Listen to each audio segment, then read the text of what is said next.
Okay.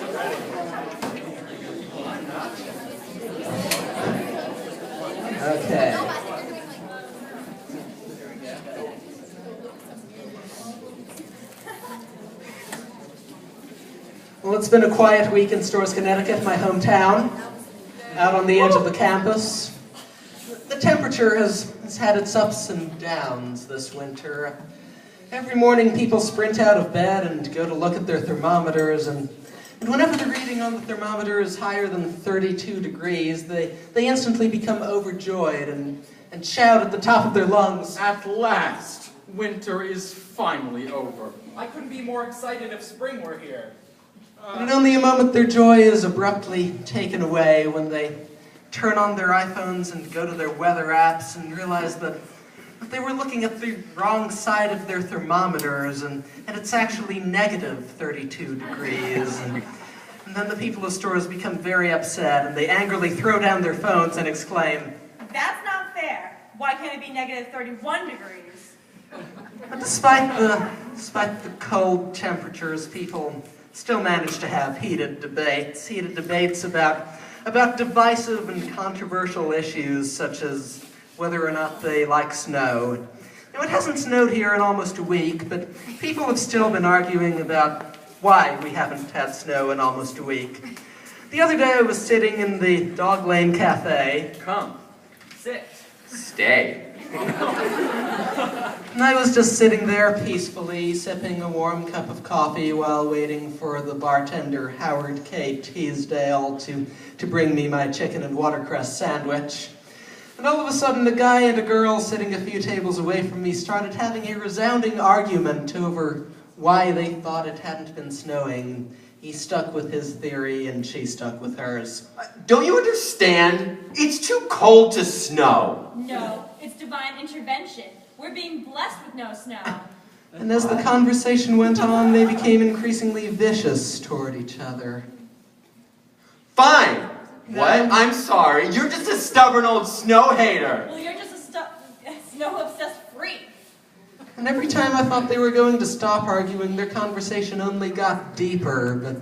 But then I realized that instead of just insulting each other, they were actually giving each other advice. Fine. You don't like snow? Then move to Texas. Fine. You like snow? Then get a freaking snow machine. You know, it reminded me of the winter of 1968, back when I was in high school. I know I don't look like it, but we had a string of early dismissals that winter. Our superintendent never canceled school even when there were 79 inches of snow, so whenever it snowed we ended up having school starting at 7:25, only to be dismissed early at 8:25. And we had 14 of these early dismissals that year, and whenever we had one, my friends and I spent the entire hour in the cafeteria telling jokes about the weather. There's no way I'm going out in this weather. About plants. I wish that tree didn't leave us alone. It should branch out more. There was one day when we spent a full half hour telling puns about fish. When an oyster doesn't give up its pearl, it's just being shellfish. Did you just tell a pun? Or am I herring things? Giving me a hat. I'm sorry, I just can't help it. There was a very strict teacher moderating that study hall. His name was Ernest Faulkner Tennyson.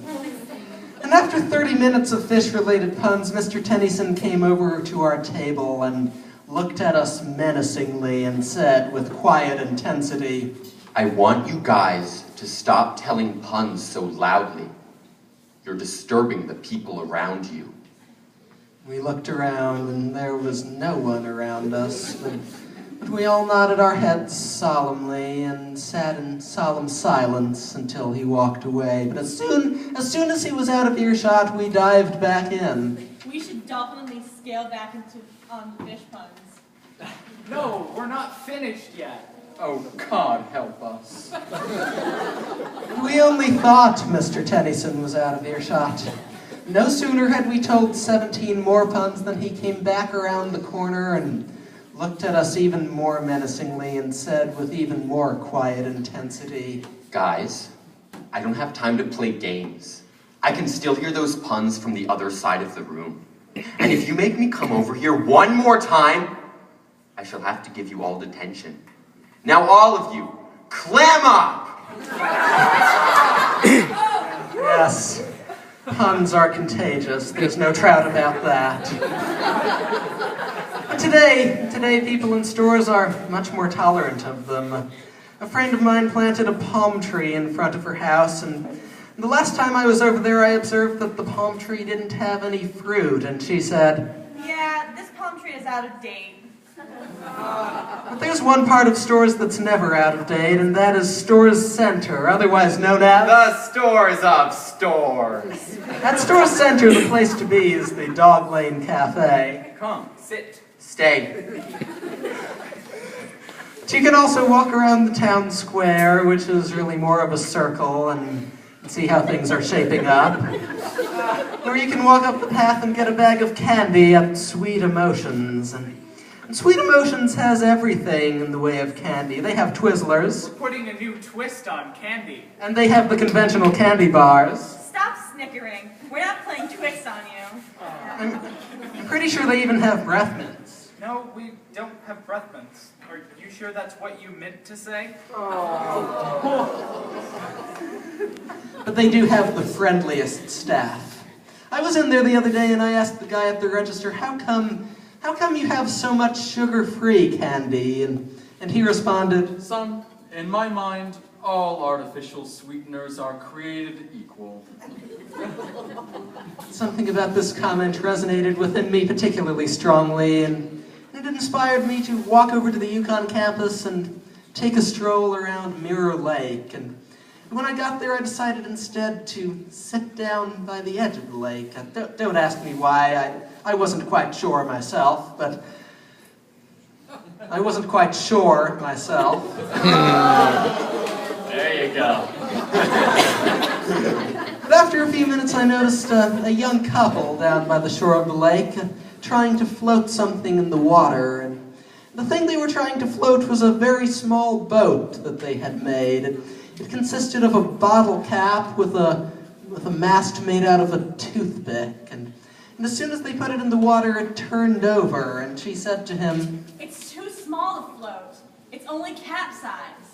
and he said, Don't you understand, Charlotte? The problem is the toothpick. We didn't master how to put it on correctly. and she responded, Jack, don't get picky. It reminded me of the winter of 1968, back when I was in high school. I was organizing a concert that year. It was being sponsored by two clubs, Ending Genocide and Amnesty International, so everyone called it the Ending Amnesty concert. But one of the performers at this concert was in the middle of playing a song when one of his guitar strings broke, and there was this one kid, Johnny Hendrickson, who stood up in the audience and said, Oi, Jimmy, no need to fret. Later on in the concert, a girl was singing a torch song, but there was a problem with the microphone, and all of a sudden there was feedback. And as soon as the noise died away, Johnny Hendrickson stood back up and said, It's okay, Elvira. It was positive feedback. Yes, Johnny Hendrickson was a great guy, but the nicest person I know these days would have to be Howard K. Teasdale, the bartender at the Dog Lane Cafe. Come, sit. Stay.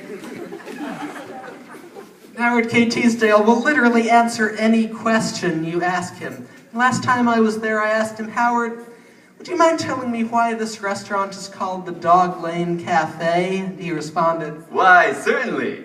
This place is called the Dog Lane Cafe because it's a cafe. and I said, but why did you name it after Dog Lane? Why not name it after Storrs Road or Mirror Lake or Neptune? And Howard responded, Well, we didn't always want to. Our original idea was to name it the New York Pizzeria. But then we realized that to name it after anything other than Dog Lane would be barking up the wrong tree. Now, back in the winter of 1968, back when I was in high school, there was no Dog Lane Cafe, but there was a restaurant called the Paradis Cafe. The Paradis Cafe was located in a dark alley. But everyone came there, and it was always filled with people having a good time. The customers would recite Groucho Marx quotes for the bartenders. Outside of a dog, a book is a man's best friend. Inside of the dog, it's too dark to read. And the bartenders would respond with Emo Phillips A quotes. computer once beat me at chess, but it was no match for me at kickboxing. And other customers would tell the waitresses about amusing bumper stickers they had seen. Oh, sure. But what's the speed of dark?